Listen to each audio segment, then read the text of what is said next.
اور جب میرے بندے آپ سے میرے بارے میں سوال کریں تو کہہ دیجیے بے شک میں قریب ہوں، میں پکارنے والی کی پکار کا جواب دیتا ہوں جب وہ مجھے پکارے.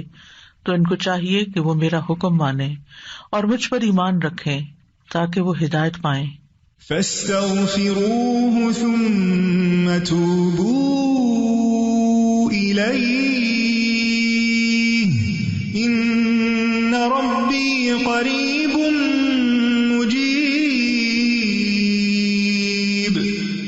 سو اس سے بخشش مانگو پھر اس کی طرف پلٹ آؤ، یقیناً میرا رب قریب ہے، قبول کرنے والا ہے. اللہم لک الحمد لا الہ الا انت وحدک لا شریک لک المنان بدیع السماوات والارض ذی الجلال والاکرام.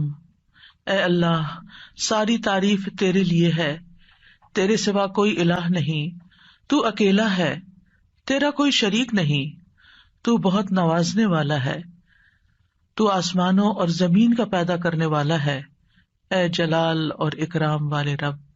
اللہم صلی علی محمد وعلی آل محمد کما صلیت علی ابراہیم وعلی آل ابراہیم انک حمید مجید. اللہم بارک علی محمد وعلی آل محمد کما بارکت علی ابراہیم وعلی آل ابراہیم انک حمید مجید. آج ہم انشاءاللہ رزق میں کشادگی کی دعائیں پڑھیں گے. اللہ تعالیٰ نے انسان کو پیدا کیا اور پیدا کرنے کے بعد یوں ہی چھوڑ نہیں دیا، بلکہ انسانوں کی ضروریات بھی پوری کی، انہیں رزق عطا کیا، انہیں زندگی بسر کرنے کے اسباب بھی فراہم کیے. سورۃ الروم میں اللہ تعالیٰ فرماتے ہیں اللہ الذی خلقکم ثم رزقکم ثم یمیتکم ثم یحییکم هل من شرکائکم من یفعل من ذلکم من شیء سبحانہ وتعالی عما یشرکون. اللہ وہ ہے جس نے تمہیں پیدا کیا ہے، پھر تمہیں رزق دیا ہے، پھر وہی تمہیں موت دے گا، پھر وہی تمہیں زندہ کرے گا. کیا تمہارے شریکوں میں سے کوئی ہے جو ان کاموں میں سے کچھ بھی کرے، یعنی زندگی دے اور رزق دے یا موت دے؟ وہ پاک ہے اور بہت بلند ہے اس سے جو وہ شریک ٹھہراتے ہیں. تو اللہ سبحانہ تعالی رازق ہے اور اس کی صفت الرزاق بھی ہے، یعنی بہت زیادہ رزق دینے والا. اس نے آسمان و زمین کی تخلیق کے وقت ہی زمین کے اندر معیشت اور رزق کے وہ سارے سامان رکھ دیے تھے جس کی زمین والوں کو ضرورت تھی. یعنی جب اللہ تعالیٰ نے زمین کو پیدا کیا تو صرف اس پلانٹ کو نہیں پیدا کیا بلکہ اس کے اندر اسباب رزق بھی پیدا کر دیے، اور جتنی بھی مخلوقات پیدا کی جو ان گنت ہیں، ہم گن نہیں سکتے. یعنی انسان تو انسانوں کے علاوہ جنات، پھر حیوانات، چرند پرند درندے، چیونٹیاں، کیڑے مکوڑے، سمندر کی مخلوقات جو ان گنت ہیں، جن کی صرف اقسام ہی ان گنت ہیں. تو صرف ان کو پیدا نہیں کیا بلکہ ان سب کے رزق کی جو ضروریات تھی وہ بھی زمین کے اندر رکھ دی. اور پھر آپ دیکھیے کب سے یہ زمین بنی ہے اور کب سے اس پر حیوانات موجود ہیں، اور وہ ہر روز کھا رہے ہیں، پی رہے ہیں، اپنی ضروریات پوری کر رہے ہیں. سبحان اللہ. یعنی انسان سوچے، اور اگر انسان اس کو شمار کرنا چاہے، گننا چاہے، تو آپ گن نہیں سکتے، آپ امیجن بھی نہیں کر سکتے کہ ہر روز کتنی مخلوق کیا کچھ نہیں کھا جاتی، اور پھر اگلے روز پھر دن میں صرف ایک بار نہیں، انسان تو حیوانوں سے بھی زیادہ کئی بار کھاتے ہیں. اور اللہ تعالیٰ دے رہا ہے اور دے رہا ہے اور دے رہا ہے، ہزاروں سال سے یہ سلسلہ چل رہا ہے. اور وہ سارے اسباب معیشت زمین کے اندر ہیں. یعنی ایسا نہیں کہ وہ کچھ کھا لیے تو پھر ختم ہو گئے. جیسے آپ اپنی فریج میں سے کچھ نکال لیں تو پھر دوبارہ تو وہ نہیں ملے گا جو آپ نے نکال لیا، لیکن اللہ کی زمین کے اندر جو کچھ ہے وہ آپ نکالتے جا رہے ہیں، اور پھر اللہ تعالیٰ دوبارہ ان میں سے پیدا کرتا چلا جا رہا ہے. یعنی ایک ٹری جو آج ہمیں نظر آتا ہے، معلوم نہیں اس کے پیچھے کتنی ہی چین ہے ٹریز کی کہ جن کا یہ بچہ ہے جو آج ہمیں نظر آ رہا ہے. تو یہ اللہ سبحانہ تعالیٰ ہی کی قدرت ہے اور اس کی طاقت ہے اور اس کی پلاننگ ہے. اسی لیے ہم جب رب کا لفظ استعمال کرتے ہیں تو ہم کیا کہتے ہیں؟ خالق، پیدا اس نے کیا، مالک بھی وہی، مدبر بھی وہی، رازق بھی وہی. یعنی رب کے اندر رازق کا لفظ بھی آتا ہے، یعنی اللہ تعالیٰ کی صفت رزق بھی آتی ہے. اس نے صرف پیدا نہیں کیا، صرف وہ مالک ہی نہیں ان چیزوں کا، بلکہ ان کی پلاننگ بھی کرتا، مدبر ہے. اور پھر اس کے ساتھ ساتھ اس نے ان سب کے رزق کا بھی اہتمام کیا. اور رزق تو ایک چیز ہے، اور بھی تمام ضروریات کا اہتمام کیا ہے. سورۃ ہود میں آتا ہے وَمَا مِن دَابَّةٍ فِي الْأَرْضِ إِلَّا عَلَى اللَّهِ رِزْقُهَا، زمین میں چلنے والا کوئی جاندار ایسا نہیں مگر اس کا رزق اللہ ہی کے ذمے ہے. وہ پرندوں کو ان کے گھونسلوں میں، درندوں کو ان کی گھات میں، مچھلیوں کو سمندر کی تہہ میں، چیونٹیوں کو ان کے بلوں میں رزق فراہم کر رہا ہے. اور رزق کا مالک بھی صرف وہی ہے. سب کچھ اس کے ہاتھ میں ہے، سب کچھ اس کے اختیار میں ہے. وہ جس کے لیے چاہتا ہے رزق کشادہ کر دیتا ہے، اور جس کو چاہتا ہے نپا تلا دیتا ہے، جس کے لیے چاہتا ہے تنگ کر دیتا ہے. ان اللہ یرزق من یشاء بغیر حساب. لیکن بندوں کے لیے حکم کیا ہے کہ وہ نکلیں، رزق کی تلاش کریں، اللہ سے رزق طلب کریں. فابتغوا عند اللہ الرزق واعبدوہ، سو تم اللہ ہی کے ہاں رزق تلاش کرو اور اسی کی عبادت کرو. حیوانات رزق کی تلاش میں نکلتے ہیں، پرندے اپنے گھونسلوں سے نکلتے ہیں، چیونٹیاں بلوں سے نکلتی ہیں، اور اسی طرح باقی مخلوقات بھی اپنے رزق کی تلاش میں سارا دن مارے مارے پھرتی ہے. صبح خالی پیٹ نکلتے ہیں اپنے گھونسلوں سے پرندے، اور رات کو پیٹ بھرے واپس لوٹتے ہیں. لیکن پیٹ بھرنے کے لیے ان کو محنت کرنی پڑتی ہے اور کوشش اور بھاگ دوڑ کرنی پڑتی ہے، جو وہ سارے کر رہے ہوتے ہیں. تو انسان کے لیے بھی لازم کیا ہے کہ اللہ کو الرازق سمجھتے ہوئے اس کے ساتھ ساتھ کوشش کرے، محنت کرے، بھاگ دوڑ کرے، اور پھر اس کے بعد اس کی عبادت کے لیے بھی وقت نکالے. پرندوں کی تو تسبیح کافی ہے، لیکن انسان کو عبادت کے مختلف طریقے سکھائے گئے ہیں. اس سلسلے میں آج کی دعا سورۃ المائدہ میں اللہ تعالیٰ فرماتے ہیں قال عیسی ابن مریم اللہم ربنا انزل علینا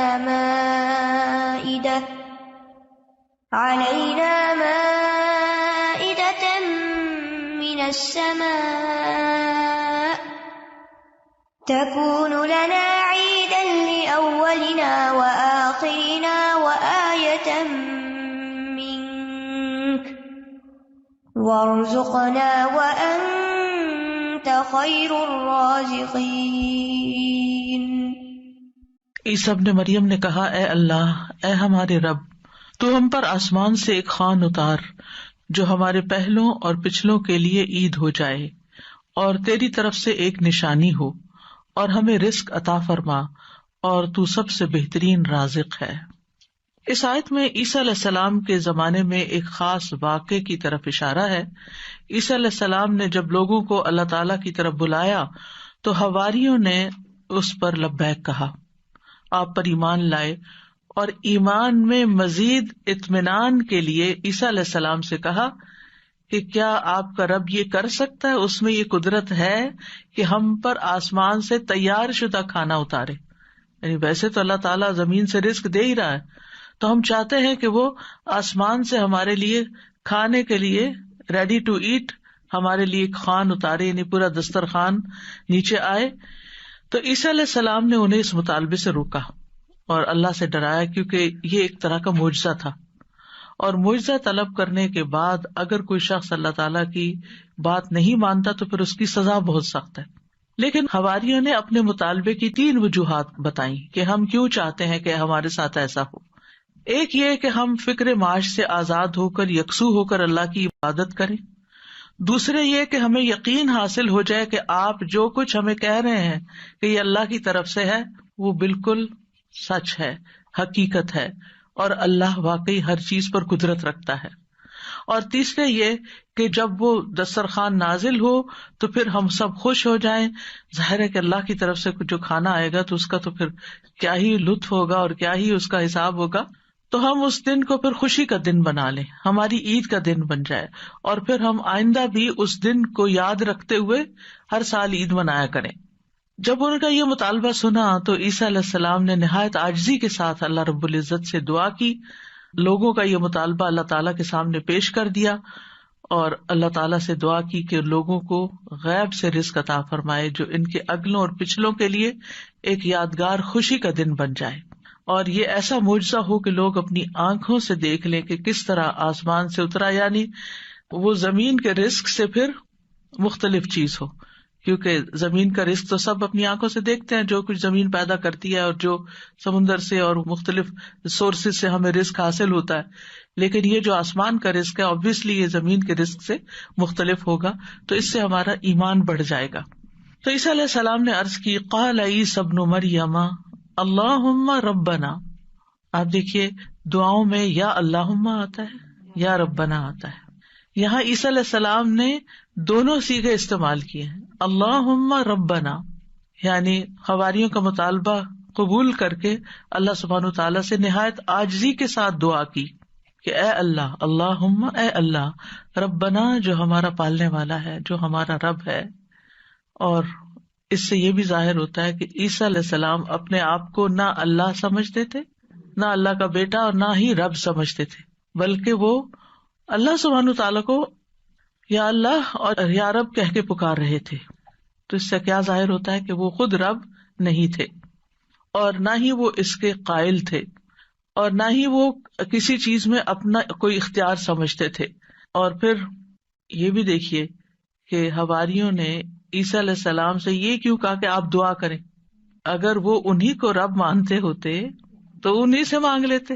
تو ان سے جب انہوں نے یہ کہا تو اس سے یہ پتا چلتا ہے کہ عیسیٰ علیہ السلام کے ماننے والوں کے ذہن میں کہیں دور پار بھی یہ خیال نہیں تھا کہ عیسیٰ علیہ السلام اللہ کا کوئی حصہ ہے نعوذ باللہ، یا کوئی بیٹے ہیں، یا کسی بھی طرح الوہیت کا کوئی مقام رکھتے ہیں۔ وہ ان کو ایک نبی کے طور پر ہی سمجھتے تھے۔ تو انہوں نے اللہ سبحانہ وتعالیٰ ہی کی ربوبیت کا اس بات کیا یا اس پر ایمان لائے۔ پھر کہا کہ تکون لنا عیدا لاولنا وآخرنا، عید کا لفظ عاد یعود سے ہے، لوٹ کر آنا، یعنی وہ خوشی جو بار بار آئے، ہر سال پلٹ کر آئے۔ یہ سالانہ بھی ہو سکتی ہے اور ہفتہ وار بھی۔ مسلمانوں کی 2 عیدیں سالانہ ہیں اور ایک ہفتہ وار ہے، اس کے علاوہ کوئی اور عید ثابت نہیں ہے جو ہم نے خود سے بنا لی ہیں عیدیں، وہ قرآن و سنت سے ثابت نہیں ہے۔ تو ہم سالانہ عید تو اچھی طرح مناتے ہیں، لیکن افسوس یہ کہ جمعے کا اہتمام کم سے کم ہوتا جا رہا ہے۔ جمعے کے دن بھی غسل کرنا چاہیے، اچھے صاف ستھرے کپڑے پہننے چاہیے، تیار ہونا چاہیے، اہتمام کرنا چاہیے۔